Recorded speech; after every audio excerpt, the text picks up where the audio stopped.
Welcome to Immigration Quick Take. This is Ellie Rutledge Silver with the American Immigration and Lawyers Association.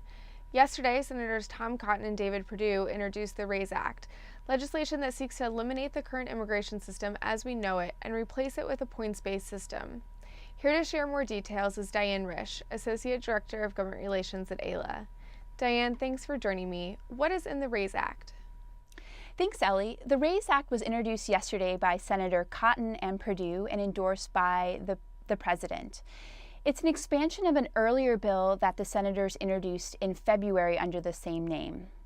In a nutshell, the RAISE Act is an attack on legal immigration because it ignores the needs of U.S. businesses, immigrants, and families and dramatically reduces the number of legal immigrants by at least 50% over the next decade. The Act strives to do this in four major ways. First, it attempts to reduce the number of family-based immigrants immigrating to the United States. It would do this by only permitting spouses and children of U.S. citizens and permanent residents to immigrate to the United States. It would eliminate the ability for brothers and sisters, parents, and adult children of U.S. citizens to immigrate in the future. Secondly, the Act seeks to eliminate the diversity visa program, a program that has a history in our nation as allowing diverse immigrants from across the world, particularly from low admission countries that have historically had low admissions to the United States, to come to the U.S. Thirdly, the bill seeks to reduce the number of refugee admissions. And finally, it would change the employment-based system as we know it by moving it to a points-based system in which the government would assess applicants based on a series of points, taking into account things like their English language level, education, extraordinary achievements, age, among other things. This completely avoids or ignores the needs of U.S. businesses and ignores the needs of what workers are best for the U.S. economy. Why is AILA opposed to this bill? AILA opposes this bill for a number of reasons. Firstly, for the family-based visa categories, by eliminating many of the visa categories available to family members, this repudiates our national ethos and ignores the values of keeping families together to create a stronger nation.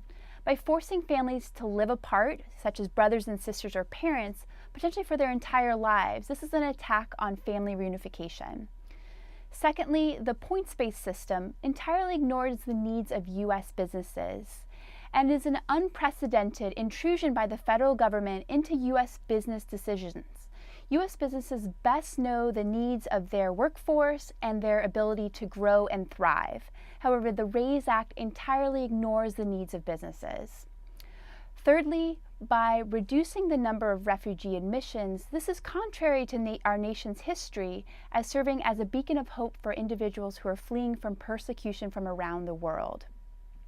Another point of contention is that this RAISE Act does nothing to address the backlog in the employment-based visa categories. It doesn't add any additional visas and therefore would result in individuals who have faced a backlog for many years to remain in that backlog with not a viable solution.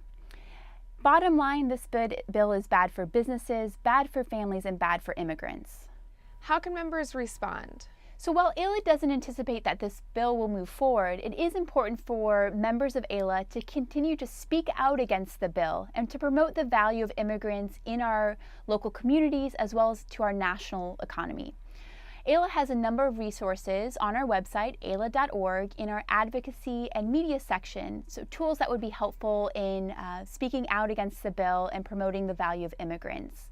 One resource I'd like to highlight is our advocacy toolkit, which members of AILA can utilize in collaboration with their local chapters, particularly during the August recess in which members of Congress will be back in the home districts. This would be a great opportunity for members to meet with their members of Congress and promote the value of immigrants as well as push for immigration reform. Thanks, Diane, for joining me. For the rest of you, please stay tuned for more updates from the American Immigration Lawyers Association.